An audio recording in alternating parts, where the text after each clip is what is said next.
Okay, I've got a secret to tell you. This video is on the most important part of teaching. Yeah, I know that's pretty profound. Yes.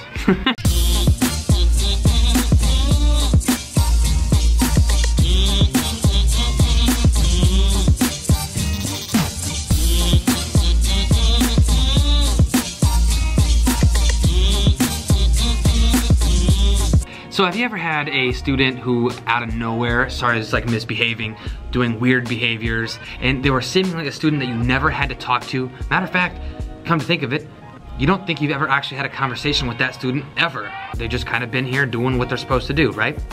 Well, that might be due to an issue that I found myself dealing with this year and past years at times as well. That's not having a strong relationship with that student. So the most important part of teaching, in my opinion, is a relationship with the students. Having a relationship, a positive relationship with your students can go a long way in solving just about every type of behavior there is. So I always sort of went into school teaching, all my schooling and going into teaching thinking, I want my students to like me. I want to be liked. And there's, you know, that can be very tricky to deal with. That can be dangerous because if you're just trying to gain the acceptance of your students, you might not want to be strict. So I quickly realized that that's not the #1 goal, but you cannot just cast that aside. You do want to have a positive relationship with your students. No, your #1 goal isn't to be their friend, but I will say, students are more likely to behave and do stuff that they don't want to do for somebody that they like versus somebody that they don't like. So, not saying you should just try to gain the acceptance of your students and do whatever it takes to get them to like you.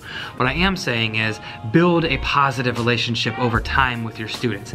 Because if you don't, like that one student that out of nowhere starts to misbehave, it's because they don't have that relationship with you. That could be due to a bunch of other things. Maybe you have a bunch of high flyers in your class, students that take up a lot of your attention, and you have been giving those students your attention for months and months and months, and now this student sees it and goes, okay, if I want his attention, I gotta start acting out. And so having that relationship, even if it's a small relationship with that one student, could mitigate all of that. So how do you build relationships with students? What can you do? So there's a lot of little things that you can do that don't take a lot of time. One of the things that I have started to do early this week is I started to interact with my students more during non-academic time. So I switched around a couple things in my day. I do have a time during a day where I call it, well, playtime, but more or less it's center time. Art, library, computers, tablet, and so on, blocks. And I teach kindergarten, by the way, so you have center time. And I put that at the beginning of the day.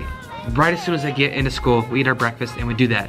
The reason why I decided to do that was because now they're coming in, eating breakfast, and it's not a lot of pressure on anybody, on me or the kids, to get started right away, where everyone has to sit down and be quiet and start their work. It's more like I can choose what I want to do, and I started floating around and I started interacting with my students, asking them about how they are, playing Legos with them real quick, and I'm starting to try to develop relationships with specific students that I need to do that with. Another thing that you can do is that you can eat lunch with your students. You can have them have lunch bunch in your classroom. You can have, you can have little conversations with them on the side, little sidebars. Learn something about your student that you can always come back to. I have a student whose uncle plays college basketball, so every once in a while I'll talk to him about that, or I'll ask him about that, and that's our little thing that we have back and forth. But the most important thing about teaching is having a relationship with the students that you teach.